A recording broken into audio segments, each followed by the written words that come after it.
places with MTN Ejumapa. Now, she's learning French kakra to teach her francophone customers indigenous recipes. 私の名前は Watashi no namae.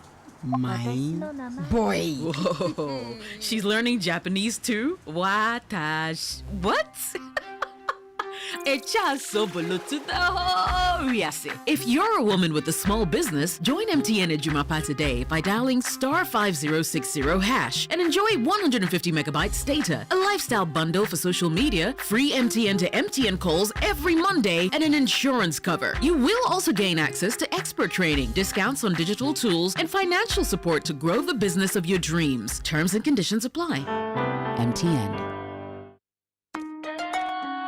Son, we are so proud of you for setting up this hospital. I really love those hospital beds and waiting chairs. By the way, did you import them? No, Dad, I didn't. I actually got them from Kindle Books and Stationery right here in Ghana. Wow. We also bought our office supplies, safes, executive desks and chairs from Kingdom, and they gave us expert advice on how to set up our office. Guys, that makes 3 of us. I also got our sofa and bedroom sets, plus our dining hall furniture for our new home from Kingdom. Wow, Mom, that makes 4 of us. I usually get my stationery items from Kingdom. And my teacher also mentioned that our classroom furniture was provided by Kingdom. So there you have it. Whenever you're thinking about setting up an office or acquiring furniture for your home, etc., Kingdom Books and Stationery should be your first port of call. With over 40 years experience in the industry, we stock and supply a wide variety of globally sourced office and home furniture, stationery and equipment. Visit our head office, Takweje, Osu near the Osu Cemetery, Temania Community 4, Takoradi opposite Vijay Mays Plaza, Cape Coast University Bookshop, Spintex Road near Absa Bank, Atomic Center Point Mall, Winneba University Campus, KNUST, the University Bookshop, and Santasi in Kumasi. You can also visit our shop online, www.kingdomstoreonline.com. Hurry while stock lasts. For further inquiries, contact us on 050-162-0810 or 0302-764-101. Email info@kingdomgh.com. Kingdom Books and Stationery Limited, where quality and affordability is assured. Terms and conditions apply. This Val's Day, don't just say I love you. Show it with a gift that keeps your loved ones moving. From February 10th to 20th, gift that special someone a full tank of love with a Star Oil fuel voucher customized with their own photo. Visit staroil.services/store to purchase and customize your preferred voucher now. Because real love doesn't run out, it stays full. Star Oil fuel vouchers, the perfect Valentine's gift.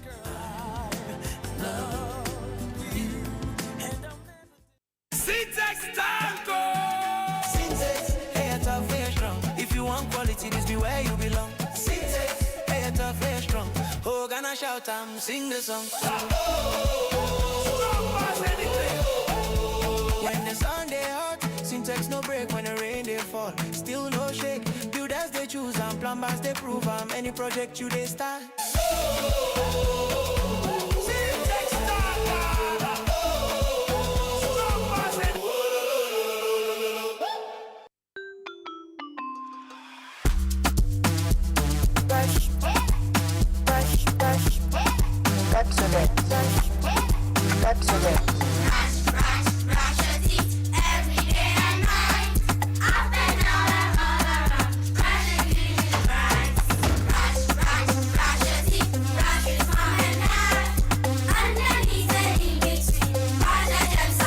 Brushing gets more fun with your kids with the new Pepsodent Kids toothpaste. Give your smiles protection that lasts. Grab yours today from a store near you. This advert is FDA approved. The leadership of the NPP warmly invite members, supporters, sympathizers, and the general public to join in expressing gratitude to the Almighty God for a peaceful and successful presidential primaries, which saw Dr. Muhammadu Bawumia elected as the presidential candidate of the NPP. Theme: Offer to God Thanksgiving. Psalm 50 verses 14. Islamic Thanksgiving Service, 13th February 2026 at the National Mosque, Kanda, Accra. Time: 12 p.m. Interdenominational Church service, Sunday, 15 February 2026. Time, 12 p.m. at UPSA Auditorium. The National Thanksgiving service will be graced by the party's presidential candidate, former president, and will bring together Christian and Muslim clergy, party leaders, current and former members of parliament, former ministers, former CEOs, MMDCEs, and other former government appointees. NPP, Eshi Rado. Hello, good evening, and welcome to Ghana Connect.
It's been a big week with JoyNews publishing our latest Hotline Documentary that went into illegal mining activities in the Amansie district in the Ashanti region, where we actually saw equipment that were obviously and clearly being used for Galamsey being taxed.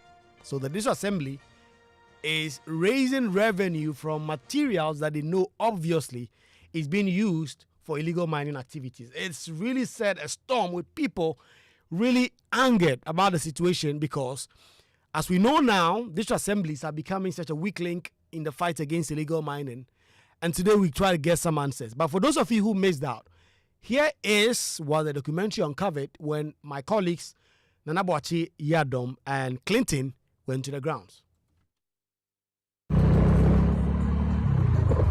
Undercover, we infiltrated the Jakobu Township, the seat of the district assembly, posing as illegal miners operating at Eskesu, one of the mining communities. It is time for us to uncover the loot. We secretly filmed every process and navigated the community on motorbikes. The assembly is where we intend to make payments and confirm every illegal mining scandal. Our undercover operation led us to Philemon, a receptionist at the district assembly. He greeted us and with apparent willingness agreed to help us procure a warrant sticker for our Galamsey operation. He called one district engineer who would later send us contact to the mining desk officer himself. Eugen, some 2 miners have come to purchase stickers for Shamfai machines.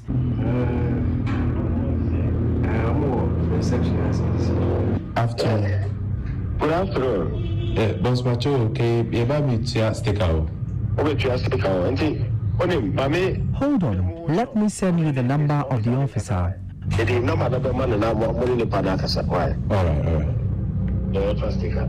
Alright. Hours passed as we waited for the mining desk officer and leader of the task force, a man known interchangeably as Red, Malam or Nana, who also served as the community's chief imam.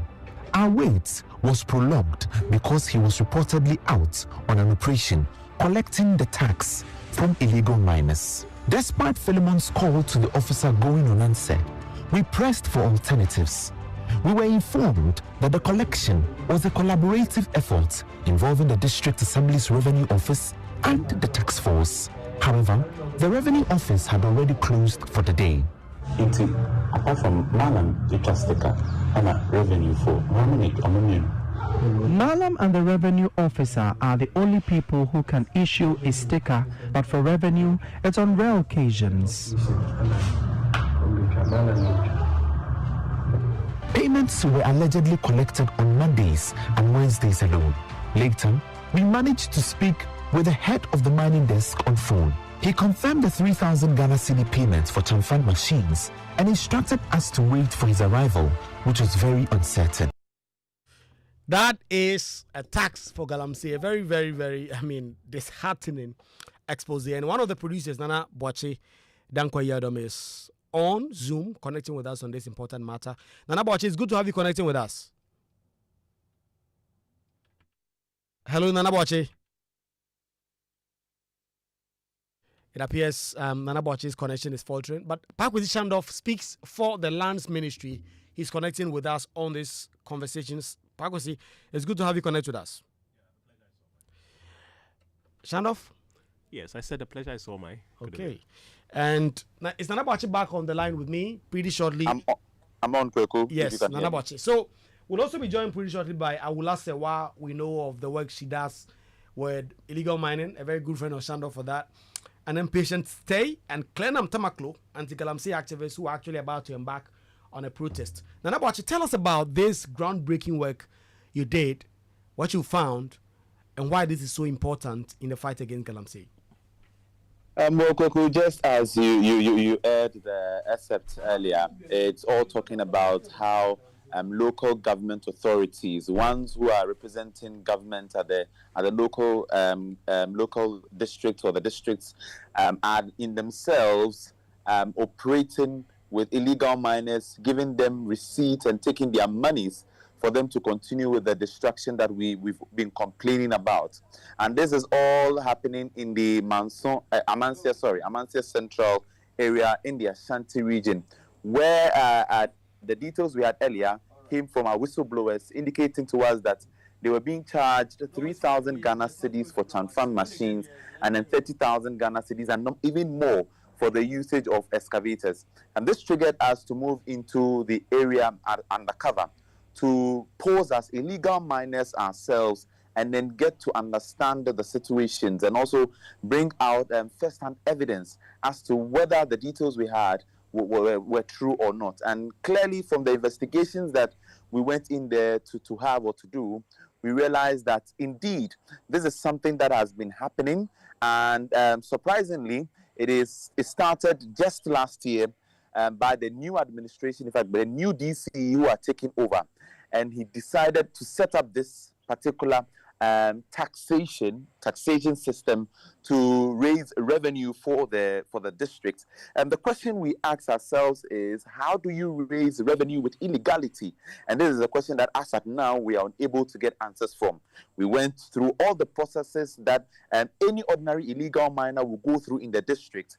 We from getting a particular site, from telling them that we have a Chanfan machine, and then from them giving us receipts, going to the bank to make payments and filming all that as evidence, and then coming up with this particular documentary. This particular documentary is important to me, Kwaku, because the fight against Galamsey has been a national conversation for years. When you go to the Mansu areas, when you go to the Jakobu areas, in the Ashanti region, Erastos has done lots of work, Nanaya Jima has done lots of work, myself and all others in the country, many journalists, we've come up with stories to tell you about how environmental destruction is still on the rise with the destruction that we see from illegal miners. But then to the extent that we have local government authorities endorsing it, is where we find it very worrisome. And then that is where particularly I find it very much interesting. Yeah. In coming up with such a documentary with my colleague Clinton. Brilliant. And I know I have you for just 15 minutes, so hold it there for me. Kwaku Asante speaks for the Lands Ministry here. Shandoff, the government promised the reset. Part of the reset was to deal decisively with illegal mining. Is this the reset in illegal mining fights that we are going to see? That these assemblies are going to be taxing equipment that they clearly know are being used for Galamsey to use for whatever. This is completely different from what you've been talking about all this while. Well, first of all, let me use the opportunity to, as always, say a very good evening to yourself and to the entirety of our listeners who are connected across the globe. Before I proceed to make any comments on this matter, I think it is in order to commend the Mots Media Group, this particular media outfit, for taking time to embark on this venture. That is not in any way to say that I am saying conclusively that the findings are, as it were, conclusive. The point I'm making is that the fact that you are continuously shining the light on illegal mining is worth commending, and we would be expecting more of that. as we continue with this national effort of dealing with this environmental hazard. Now, straight to your question, you asked if this particular expose is a reflection of government's reset agenda. But that question, if you ask me, is slightly mischievous because really the government has not given its blessing or imprimatur to any illegality whatsoever. Indeed, as we speak, the government spokesperson has authoritatively indicated that an investigation has commenced into the matter. I have also had cause to say on a number of platforms that indeed the issues are being thoroughly probed. And so for the fact that government has taken keen interest in it, the sector minister, the Honorable Emmanuel Abankofibwa, has also taken very keen interest in the matter, supporting all the investigative processes. We cannot tie this seemingly unfortunate outcome to the recent agenda, or we cannot say that this is what the recent agenda is presenting to Ghanaians. But not to preempt the investigative outcome, but earlier, prior to now, before we saw this expose, the president had indicated very clearly that anybody who wants to be an instigator, a facilitator, a sponsor, an architect of illegal mining in any sort would not have place in his government. Indeed, this same position has been repeatedly amplified by the sector minister himself, the Honorable Emmanuel Makofibwa, who has on too many platforms actually stated that, look, it doesn't matter your status or your caliber or your pedigree, so long as you are found complicit, you would be dealt with. Now, if the two most important people in the equation, i.e. the President of the Republic and the sector minister, have this disposition, then clearly I think that Ghanaians should be at rest and they should be at peace. In that if the investigation is able to confirm that indeed there have been some illegalities and inappropriate charges, the people involved will be dealt with accordingly without fear or favor, regardless of whose ox is God. So long as those who matter, and I'm saying that advisedly actually, the minister and the president, so long as their disposition is a policy of zero tolerance of appointees being involved in illegal mining, I think we do not have any cause to be too jittery. In any case, if I'm permitted to import this in any case, not long ago, two leading members of the National Democratic Congress. Now, if you look at the configuration of the ruling party, the National Democratic Congress, the party's third national chairman and the national organizer of the party are crucial characters in the operationalization of the party. Not long ago, they were fingered. Their names were mentioned, alleged to be involved in illegal mining activities. Of course, separately and categorically, they denied their involvement. Nonetheless, they were still subjected to the relevant investigative processes whose outcome would be out very soon. So if the government of the day has the fortitude of heart and the temerity to go after its own people, leading executives elected by the party, then clearly nobody can be spared. Not you, not myself, and certainly not anybody in the Amansia Central District who has been involved in any way. So I think as of now, the condemnation is coming very vehemently from government, but the condemnation is not conclusive because, of course, the matter has to be investigated. And the assurance is very simple. If the DCE or any other person within that enclave is found complicit, Kwaku, we would all applaud the response that the president and the sector minister are going to give with respect to this particular matter. We've been joined also by Darrow Boswin. I'll go to Darrow pretty shortly. But Nana, before you leave us, as of now, what is the situation report? Do we know if this tax, I don't even know what to call it, it's still ongoing? Are they collecting the money from these Galamseyers for the equipment that is destroying our water bodies and our lands? Well, Kwaku, what we are picking up from the ground is that some of the names that we mentioned in the documentary have fled the community, and so some of them are nowhere to be found. In fact, in the documentary, you'd see one receptionist who first met us at the district assembly. He's one that we've been told has fled the community. The communities in themselves are outraged by the outcome, because these are people who are not appreciative of what is happening in the community. And that is why even when we went there, you could see the illegal miners, some of them willingly talking to us. They are not appreciative of what is happening. And so even with their expose coming out, they themselves have been relaying information to us. We've been asking of the whereabouts of Red, and that is also something that we cannot confirm now. We do not know where his whereabouts.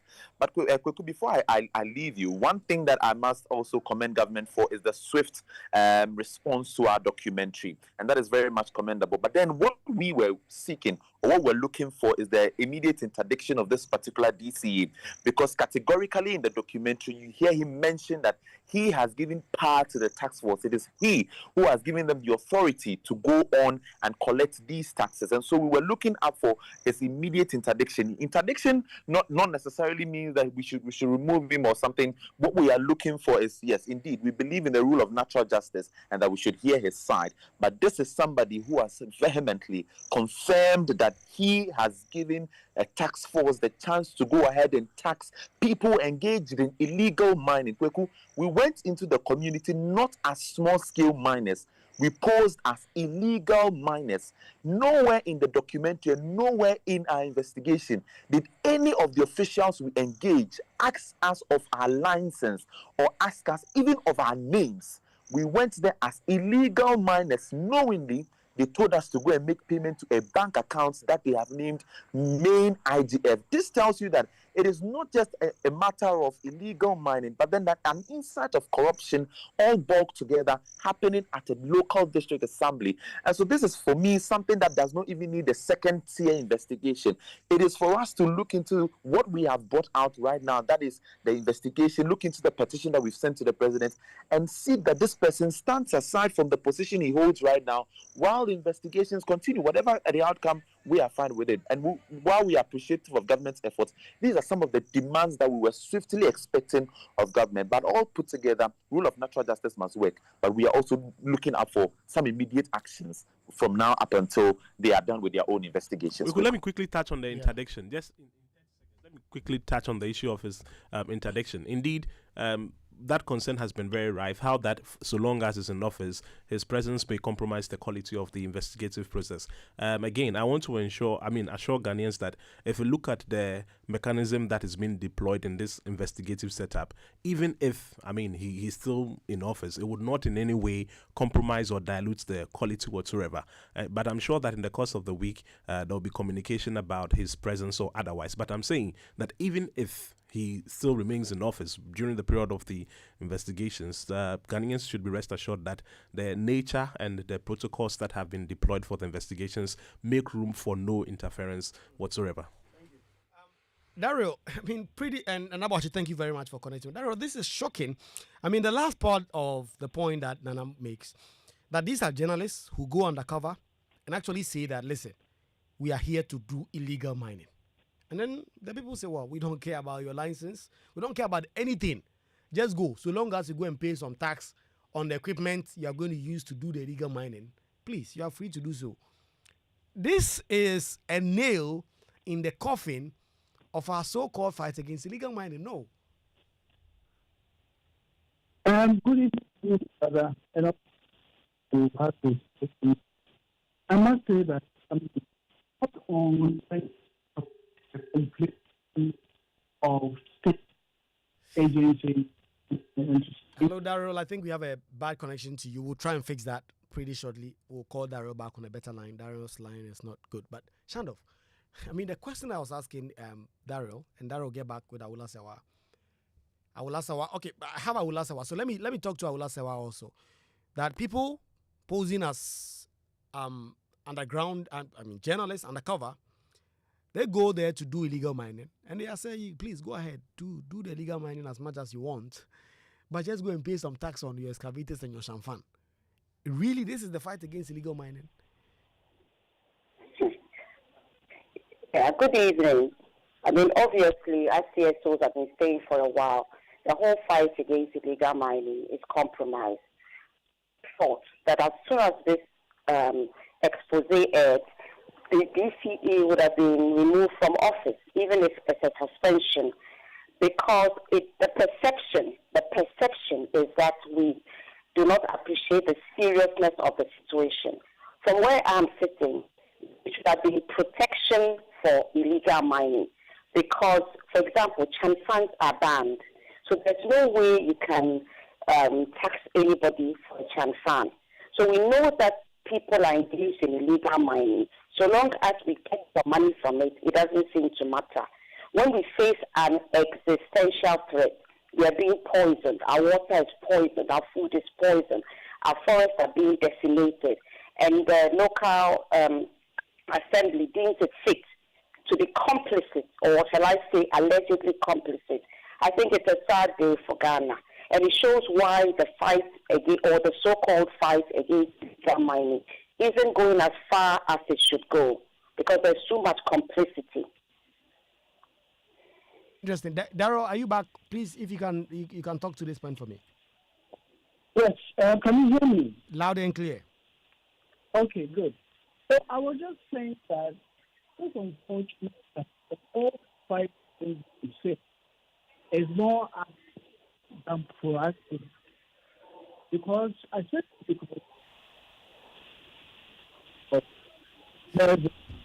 I think we have a very bad connection to Daryl. We'll try and work it again if it works. But Sandoff, you heard Awula talk about so-called fight against Galamsey. Because I think that this is the reality on the ground, Sandoff. This is a man's here. We are sitting in Accra. Listen, as we talk, but now if you go on TikTok, there's some guys doing a live TikTok doing illegal mining.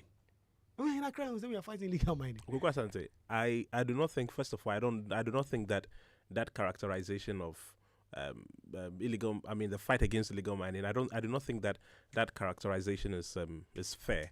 The reason I'm saying so is because, look, we have not under any circumstance on any day indicated that the fight that we are embarking on is perfect without challenges. Indeed, the sector minister has consistently said that the fight against illegal mining, and these are the words of Honorable Emmanuel Amakufibua, that the fight against illegal mining is not a sprint, it's a marathon, which means that it is a system of accumulated efforts that ultimately will give us the results that we are looking for, and not an instantaneous victory. And so it is very unfair for anybody to say that the fight is a so-called fight. But be that as it may, as much as we acknowledge the fact that the development at Amansie is regrettable, that does not also in any way totally reflects the entirety of government's progress in the fight against illegal mining. You have a total of about 288 forest reserves that have been completely decimated. No, 288 forest reserves, 44 have been completely decimated. Out of these 44, you have 9 that previously were red zones that were completely taken over by armed illegal miners. As we speak, all of those 9 have been repossessed. This is in addition to the continuous efforts by the National Anti-Illegal Mining Operations Secretariats by way of arresting illegal miners, seizing equipment, and so many other reforms that have come in place within this very short time. And so, yes, we agree that this perhaps may be an unfortunate development, but that is not enough to characterize the whole fight as a so-called fight, especially when we have repeatedly indicated that it is a marathon and it is not a sprint. And so I think that characterization is particularly unfair. But on the substantive, that is the local political complicity, I would be very fair and straightforward about this. We know, and that has always been the case, that the reason illegal mining is very prominent and festers in our parts of the country is because when you go to the local enclaves, it is those who have been assigned and given the mandate to serve as vanguards who have actually become the enablers. How do you deal with them? It is only one simple ingredient that is required: political will. That is the temerity of us to say that, look, you may be a government appointee, you may be part of the party configuration and establishment, but so long as you are complicit, we are going to deal with you. Have we seen that level of political will? Yes. Yet. Have we seen it? Yes, we have. In the president as well as the sector minister. And so if we all agree around the table that, look, illegal mining is prominent because certain officials at the local levels are not doing their work well, who is supposed to deal with them? The president and the sector minister. What has been their disposition? If their disposition is encouraging, then we should not lose faith now.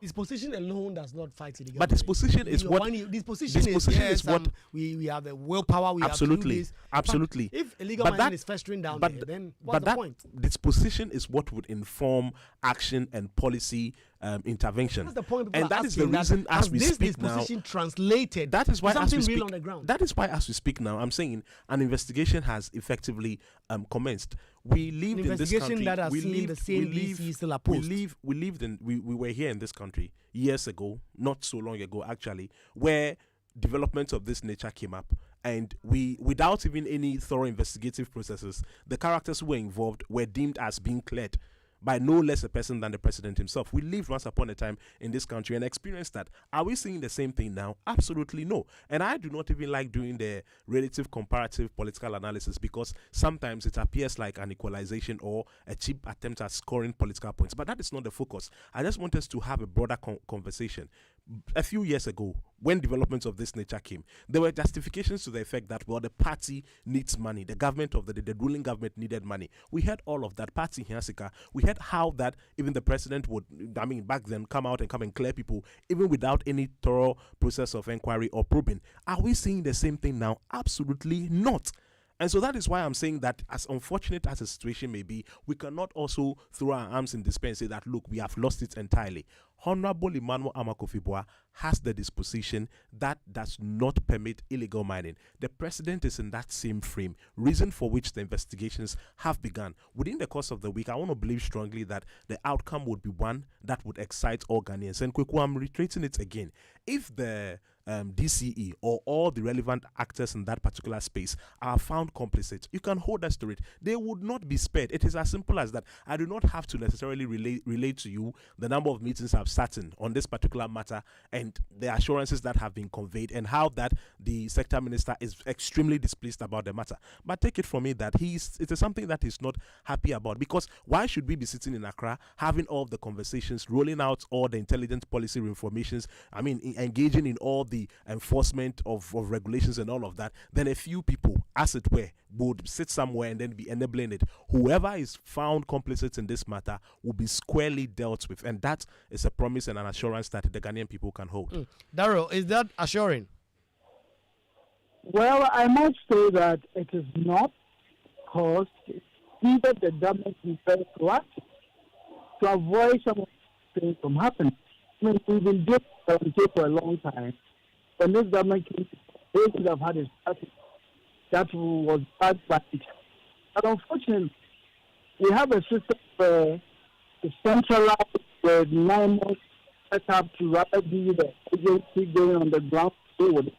When we could actually have enabled the District Assembly and all other decentralized agencies. I know that the investigation is intelligence is at the local level. They take information on entity, organization, engaging in activity. And I think, because I recall some years back that we were at a tree activity. I saw somebody from the intelligence bureau on site. I asked what I do. He told me that he had been assignment and so that tells you that at the level, there's no sort of eyes in the ground and people. But these things come up now. Some people, this is just that. It's for me. The government has failed to be proactive in its action to campaign. It has failed to deploy all the intelligence available to us. And for me, this issue of Tax For Galamsey is a reflection of the deep-seated complicity of state not really supporting the national level policy of dealing with Galamsey. Otherwise, why is the Assembly issuing and taxes to people who are coming to do an illegal activity? This has been there for a long time. I'm very happy that the more group were able to really shine the light on how destroy is being used in this country. So I think, yes, he said that the Cabinet Minister has been and he has very much of something. That is good. If the government wants to react with the tax guarantee, a lot is happening. Thank you very much, Daryl. I think we just have a very bad connection to you on this particular one. We thank you very much that you were able to join us. at another opportunity time, we'll definitely get Daryl on to Daryl is one of the very strong voice when it comes to the fight against illegal mining. Let me go back to Awolasewa. There's a protest about to happen, I think 2 weeks from now on the 27th. Some young people who see that they are still not satisfied with the fight against illegal mining. I mean, the government has been in office for a little over a year now. I mean, we are in 1 year, 1 month since John Mahama came to office. Galamsey was one of the big conversations that led to come. I wonder what your verdict is, given the tough talk, and the talk about disposition Asante would tell us about. Well, I mean, no doubt in my mind that the sector understands well.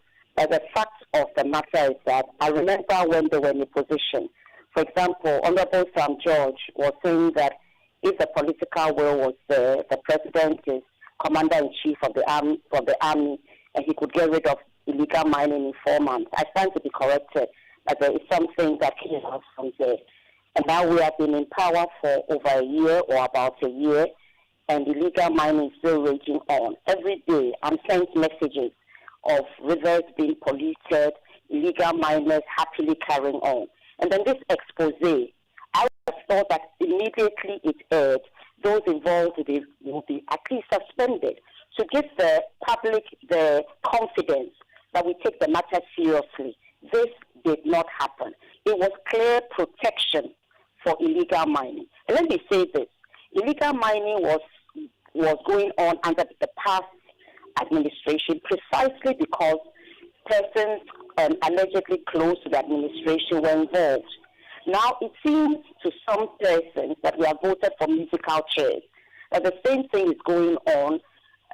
Persons allegedly close to the administration or persons who are able to pay the protection money can just go on poisoning Ghanaians. And of course, this is unacceptable and needs to be stopped. And I think if the DCE had been removed from post immediately the expose was aired, kudos to Joy journalists who put their lives on the line. I think the public would have been encouraged. But as it is a little disappointing. Interesting. And Shanoff, so there's another protest about to happen 27th. I think you asked about it. We expected some of the organizers to join us. Unfortunately, they've not been able to do so. But in 2 weeks from now, they're going to do so. I remember the last protest. You were there. You had traveled. You came to try and talk to some of the protesters. Right. There's still the sense, and I don't know. You are big on Facebook, but I don't know if you don't know how to use Twitter. Please find a way and come there. But I think on X, there's a certain conversation always that comes up. If you go and you do Stop Galamsey now on Twitter, you get a lot of comments from really prominent people, young people. So there is still a sense that you haven't done much. From the staples of government, what does success mean? Because one of the things that I find a bit troubling, both on the government side and on the activist side, is that we can't seem to tell what progress means. Okay, because I think we all do understand that maybe Galamsey will not be eradicated completely. Maybe at the time 2028 is here. So but what does progress mean? Does that mean reclaiming some lands? Does that mean clearing some river bodies? And that does not happen in a year or even 2 or in months. It happens for. So what does progress mean? By what metric are we telling ourselves that we are doing well or not? Because if not, you can do whatever you want. 6 months time, okay, stop Galamsey now. 6 months time, stop Galamsey now because some guy was doing live on TikTok doing Galamsey. You know, there is that concern. Yeah, what does progress mean? It's a very valid question indeed. I'm sure all Ghanaians listening to this conversation would be interested in the metrics that we are using to assess our performance in combating this environmental hazard. But let me quickly touch on the upcoming protest. Every form of criticism and protest in this particular on this particular subject, I should say, is extremely and highly welcome. The reason is because we have consistently said that Galamsey is not a political discourse. It is a national crisis that is confronting all of us. So if at any given point, any group of people feel that, well, the results are not satisfactory, therefore they want to call the attention of government by registering a protest, I think it is highly welcome. just like we joined the earlier one where I came there and I was present. I'm sure if this one happens, I would also be there. If they have any concerns, we would acknowledge them accordingly. If they have any suggestions too, we would embrace them in that fashion. But let's talk about the metrics of progress. What would you use as the yardstick to say that government is doing well, so that it doesn't become like a pretentious affair where we are only rolling out policies and trying to stage a cosmetic battle? The only indicator, or if I should say, it is the binary indicators that anybody can use to assess progress is basically the turning of our waters to become blue, and then the restoration of forest reserves into their green, original, pristine states. These are the two core indicators. Indeed, if tomorrow we woke up and all the polluted water bodies had gained their original color, I'm sure that everybody would be excited. Indeed, if we also woke up tomorrow and we saw that, look, the parcels of land that have been decimated have all returned to their natural clean state, everybody would applaud. So these are the two core indicators that all our policy interventions are aiming at, as it were, achieving. But on the matter of the land reclamation, we have said that as of now, about 5,500 hectares of land have been completely wiped away, devastated due to the menace of illegal mining. 5,500 hectares. If you want to reclaim a single hectare, perhaps we could do the computation. You are looking at about $48,000 for a single hectare of land. If you want to do reclamation, $48,000 for one. I mean, that is basically a very, the average, if I should say, a very considerate, modest estimation, actually, right? You're looking at $48,000 US. Multiplying that by 5,500, that is going into millions of US dollars, almost 264 or something. The last time I did, I think it was hovering around that. That is the cost implication of reclaiming the parcels of land that have been devastated. And so that is the target, but you need financial support. You need the monetary incentive. So perhaps we could use this platform to appeal to the entirety of the Ghanaian community, especially corporate Ghana, to assist government. Not long ago, the Sector Minister, Honorable Amakofibua, was at Mansour Dubia, where he inspected the reclamation of 320 hectares, of course sponsored by Newmont, and we are grateful for them. So we need support in that particular respect. But when you come to the water bodies, for that one, I honestly would have to admit that their restoration may not be immediate, but that is why we have thrown in the blue water guards, who consistently are keeping watch at the relevant water bodies that have been polluted, and in conjunction with NIMOS, making sure that the pollution does not extend. These two, if we are able to get to a place where we can say that all our water bodies are blue and our parcels of land have been reclaimed, we can applaud and say that we have reached the pedestal of success. But honestly, again, like the minister has been saying, it is a marathon, it is not a sprint. It's not something that we can achieve momentarily and instantaneously. So I think in as much as, yes, there is the commitment, the policies have been deployed and all of that, again, we shouldn't, throw our arms in despair. We should only, like we say, be a little bit more patient, because yes, the results would certainly be delivered. Yeah. Let me ask Aula just one last question. The same question. Aula, last one to you before you take leave of us. What does progress mean for those of you? I mean, you clearly in your mind, I'm sure you know that and you've been articulating that. But for those of you in civil society, what does progress mean, so that next year when we're having this conversation again, and I bet we will, we can track and know how we rate government?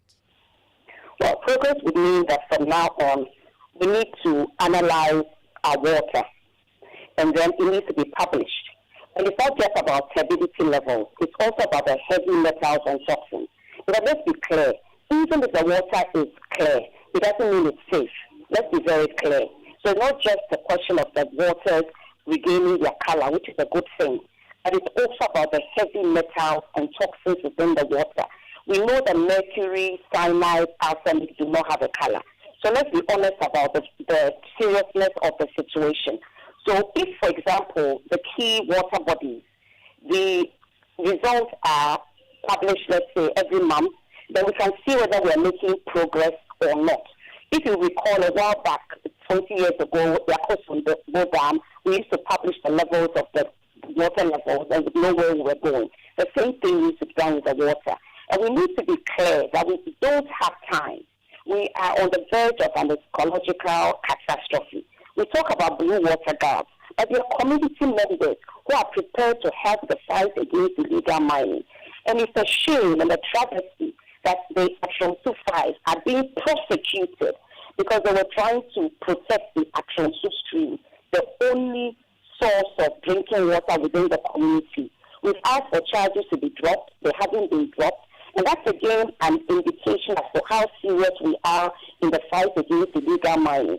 If the activists are being prosecuted while the illegal miners are walking free, it makes the fight look a bit problematic. Kwaku, please let me touch on the Atronsu matter. It's a very sensitive subject. I will ask what has engaged me a number of times on that issue before. I'm happy it is coming up now because within the course of this week, I'm sure would have closure on that matter because it's been drawn to the attention of the minister how that activists who are rather supporting government should not be prosecuted. And so I will on this platform, let me reiterate again that the minister has taken note of that. You should be hearing some very good news within the course of this week. I cannot disclose the details here on air, but I want to assure you that we are not targeting activists or those who are crusading against illegal mining. If for nothing at all, their efforts complement the interventions of government. Therefore, they are not the ones that we are ready to antagonize. So within the course of this week, Kwaku, those people would be, I should say, conclusively set free. Brilliant. I mean, interesting conversation. This illegal mining thing just... Because it's, I mean, for a country, and that's why, honestly, I agreed with Sam George while in opposition. He says, if you want to deal with this, you can deal with it. I don't know, maybe because I'm not in the seat, so I can't see it that way. But if a country like Ghana, with all our security at our disposal, we can't just move in and deal decisively, Galamsey, then it serves us right, Shandoff, honestly. And I hope those of you at the ministry, you get the feedback from the public. And I really think you should create an X account. Find a way to know. I mean, I'm sure you can get some cousins who show you how to use the account. No, Kwaku, you keep. No, but you are not on X. I'm not seeing you that you created an account and because you're one of those. You came, you couldn't see it up, then you went back to Facebook. My account is actually verified, and I engage. But you don't use it. I engage on. Do you know how to use it? Like why do you keep? Why do you keep repost? Do you know how to use that? Why are you questioning my ability to use Twitter? Look, you created an X account. Of course, no.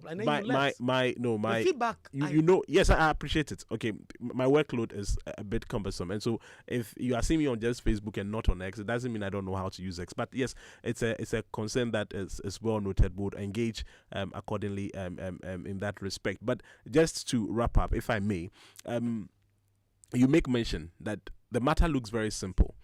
Why can't we simply bring all the relevant security agencies, deploy them to the flashpoints that we have identified, and then deal conclusively? It looks very simple. But the other Bua guy, there's two Bua involved in this. Colonel Bua is the director of operations at NIMOS. No, they are not relatives. Absolutely not. But indeed, you found two Buas to come and... Well, we could only dismiss it as a mere coincidence. Indeed, if you move into the Western enclaves, there are so many people who bear the surname Bua, but there's no familial ties between the two of them. Now, if you look at the fight, it looks very simple. I mean, from your presentation, you can just make the deployment and then the matter would be nipped in the bud. But what we have consistently been saying is that it is the political complicity that is actually the challenge. And I agree among yourself that we are dealing with you. If you jail three politicians, as an individual, I even want to move away. You concessions yourself. Absolutely not. Why would you ask such a question? No. But look, I've been saying, okay, that even beyond the politically exposed people who are involved, there are so many other people who are not even politically exposed, but we may want to call them the movers and shakers of society, who are also involved. And so when it comes to the conversation around the kingpins, it's a very complex issue. And that is a challenge that we all have to admit, that the kingpins who are the actual architects, it's a very complex web that you may not be able to easily navigate. The good news, however, is that if you want to deal and, as it were, destroy completely that whole enterprise, you only and simply need political will. With the sector minister, Honorable Amakufibua has, the president also has. So I think we should still, again, like I've been saying throughout the course of this conversation, we should not throw our hands in despair. Really, results will come very soon. So we've just been joined by Clenam Temaklo. I mean, ahead of the South Galamsey protest that is going to come up. We've been having a big conversation. We thought you could join us a bit early on, but of course, some of the circumstances haven't allowed that. Why are you doing the protest? Just very briefly, and your message to people, because there are those who say that, Shannon will say that they are working around fighting it, so they don't see the point of a demonstration. But anyway, let's hear from you. So to me, as a young person sitting in the studio right now, my main thing is that the future belongs to us and the unborn generation. So when people say you're working on the issue, my question is, how fast can you work on the issue? Because the more, each and every day that passes by, more people are going to suffer from kidney failure, from cancer. You can hear from my voice that I'm emotional about it, because the simple truth is that, what about these people in these areas? These areas that are actually concerned about the problems. People are going to suffer as a result of this. There are going to be children born with deformities and all that. Can you tell them to relax? Can you tell those babies that, can you relax for me? Because I'm trying to figure out how to make it work. I don't have all the answers, but my simple thing is, nobody voted for me to lead this nation.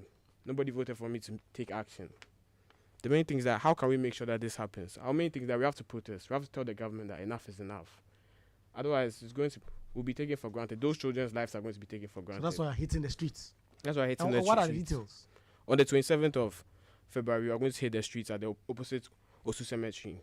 Our main thing is to tell the people that this is what's going to happen to you. It's not even just about the people in the rural communities. Even in Accra, we are seeing reduction in the amount of water that the people are able to receive. We're also seeing issues in terms of dirty water in communities far away from Galamsey sites. What about all these people? What about their lives? I don't think we can play with people's lives. I don't think we can ask people to relax when literally children are dying. When children are dying, it's no longer a question of please give us time. It's more of a result of please make the change now. If it was an issue that was more of people are losing money, we would see I feel as though we'll see a different reaction. If the government may be losing money as a result of this, maybe we might see a different sort of action. But as I said, it's lives in rural communities. Maybe that's why the fight is not as. Sound of a good point he makes. No, people are sitting in Accra in your Land Cruiser. I mean, I saw the Land Cruiser you brought here. I don't. And there are people. I don't have a Land Cruiser. Who are struggling with the impact of Galamsey. So maybe we think, it's far away from us. Look, but we see all over in Accra, people are getting water. First of all, I don't have a Land Cruiser. You don't have to put me on the line like that. And really, we are not sitting in Accra and being passive and dismissive about the plights that every other Ghanaian is facing. Indeed, we are not nonchalant about the issue at all. Clenam makes the point that we keep saying that, Ghanaians should relax, but that's not what we are saying.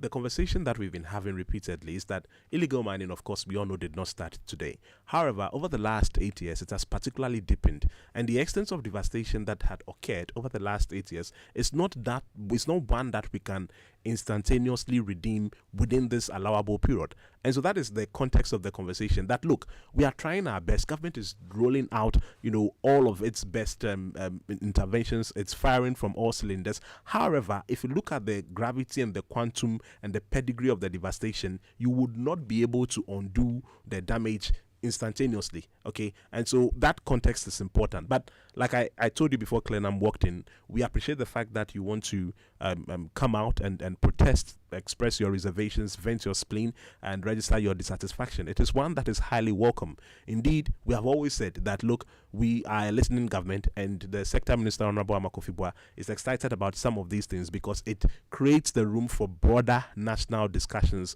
on the menace against illegal mining. In fact, very coincidentally, on the 25th of February, this particular month, the ministry would also be having a national stakeholder conversation on illegal mining. The essence of that undertaking is, as we have always done, is to engage varied opinions on how to combat the menace. And so let me use the opportunity to extend an invitation to you. When we are done, we would also acknowledge your protest because we recognize that it is a national crisis. And so all the best in that endeavor. But Honorable Amakufibua is going to fix this issue. Clement, let me just give you the last word and then your call to people to join and all of that. One of the main things that I would like to talk about is obviously, I would like to end this on is obviously the expose by JoyNews. We do acknowledge the fact that this is actually relatively more of a listening government. We've seen reactions from the government, but at the same time, it's difficult to believe certain things when other issues are coming out. Right now, we know for a fact that it's not only the people on the ground who are committing these crimes. It's people who've been appointed into positions of power who are also abusing their roles. We know for a fact that these people, certain government officials were taking 6,000 Ghana cedis from these people to get back their machines, 30,000 Ghana cedis to get cards to be able to operate. So this is no longer just a question of let's reverse the damage that's been done to our water bodies. It's more of a question of how do you fight systematic corruption? How do you fight a systematic criminal cartel? The question is, how do we make the change now? And right now, to us, as young people in Accra, as you know, this one of the main things that we like about this Galamsey fight is that we believe there's bipartisan support. We've seen big names on both sides of the aisle say, yeah, we're going to be there at the protest. We're going to be there to voice our opinion and try and make the government take action. So us, it's not about fighting each side. It's just about bringing us all together and seeing how can we address this as fast as possible. We all know that Galamsey didn't start now. We all know it's been a menace for decades. But the main thing for us is how do we address it? And so on the 27th of February, opposite the Osu Cemetery, we're going to voice our opinions to the world. We're going to tell the world the crisis that's happening in Ghana and how we believe we can fix it. it. Thank you very much, Clenam Tamaklo. Is part of the group that is organizing a protest on the 27th. That is 2 weeks from now against Galamsey. Back with the sound of, as always. I mean, one of the things that have come with the fight against Galamsey is that at least now we have a responsive PRO. Because now, anytime there's Galamsey, sometimes it's very unpopular, but he will still come and take some of the punches. It's good that you can have a that kind of responsiveness in that. And we hope that ultimately the same kind of urgency will be attached in the fight against Galamsey. They say they are doing that hopefully in the next year. That'll be 2 years since John Mahama assumed office. It will be a good time to do a calculation as whether or not the fight against Galamsey is being won or is being lost. My name is Kwaku Asante. I'll see you again.